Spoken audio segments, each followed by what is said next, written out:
Hi, everybody. Okay, so chapter one, we talked about my mother's will and how she had willed me, or said in her will, that would have the first option to buy the house at fair market value. No other conditions were put on the purchase. Chapter two, we talked about the lies and deceptions and threats made by Owen Johnson and Elizabeth Miazga. While we're on the topic of that, starting in my next chapter, I will be tallying up the number of times Miss Aquila, Owen Johnson, and Elizabeth Miazga have lied to the courts. And I'm going to be doing a running total as these videos progress. Now, these totals will only include things that I can actually prove. Um, I will mention in the video what are lies and what are not. Well, what are lies and what are not, I guess.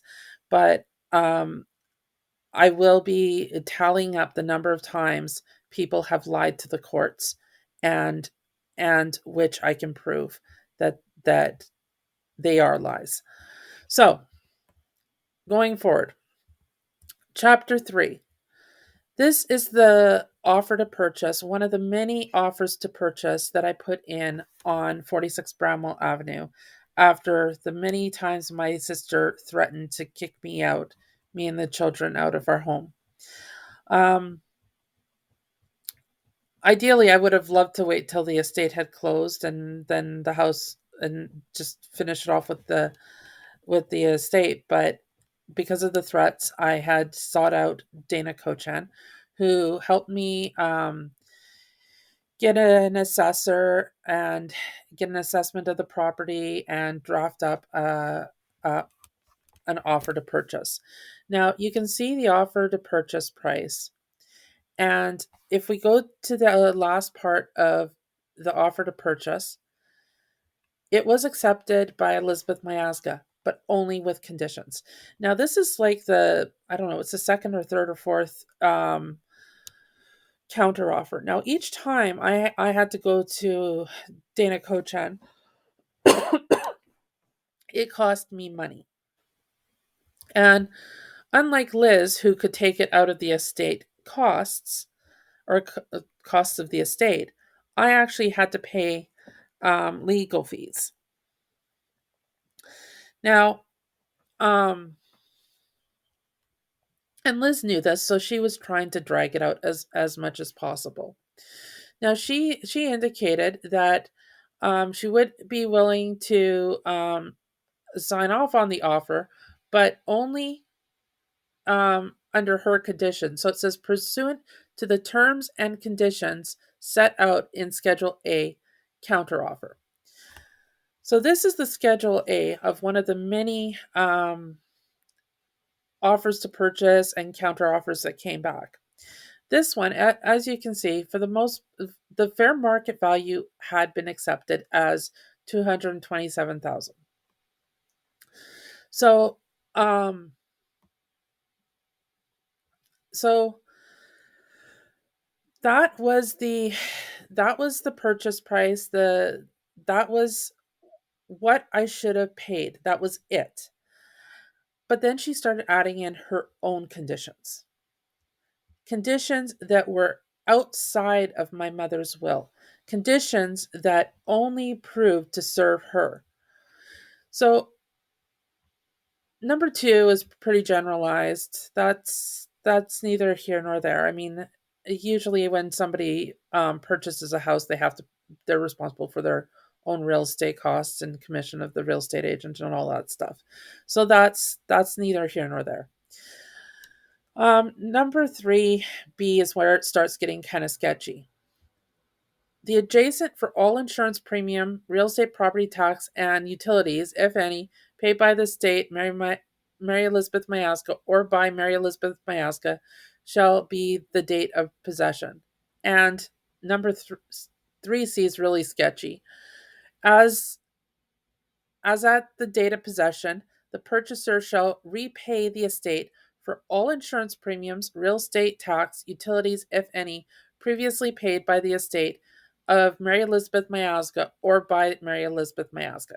So basically, what my sister was trying to do was she was trying to get it so that I would have to pay the cost of the property from the time that my mother purchased the property or my parents purchased the property in like 2000, I think it was 2007, 2008 to present. So she was trying to rob me of my inheritance.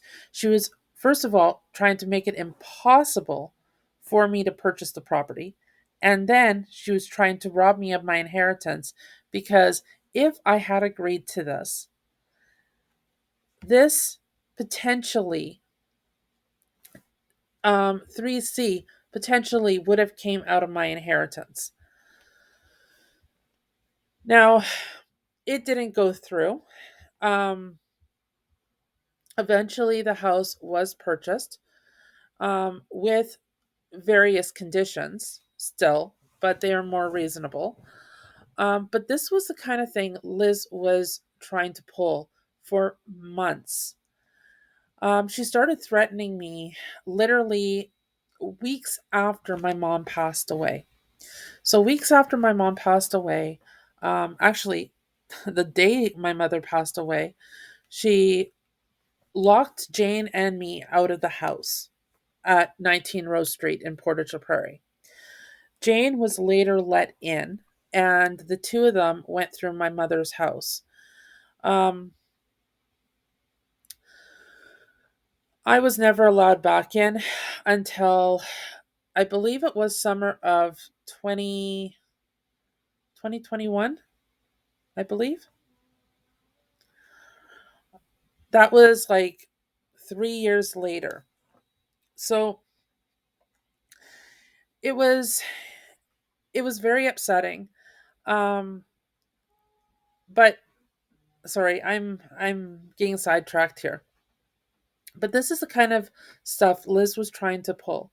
She was trying to rob me of my inheritance. She was trying to make it impossible for me to buy the house and making it impossible for my mother's um, last wishes to be respected.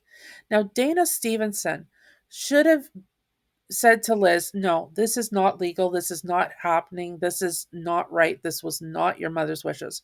And my mother made it really clear in her will what her wishes were. But for whatever reason, Liz, who was the executor of the state, chose to disregard my mother's wishes.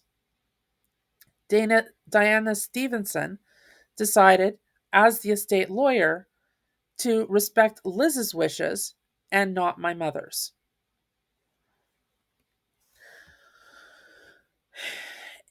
Anyways, that's it for this video here. In my next video, we're going to talk about the actual purchase and what that involved and um, the document that Owen Johnson signed in relation to it. Oh, one more thing. While all this was happening with the offers and counter offers, Owen Johnson was still not living with me. He and I started working things back out 2 weeks before the offer to purchase had been accepted, or 2 weeks before the offer to purchase was accepted.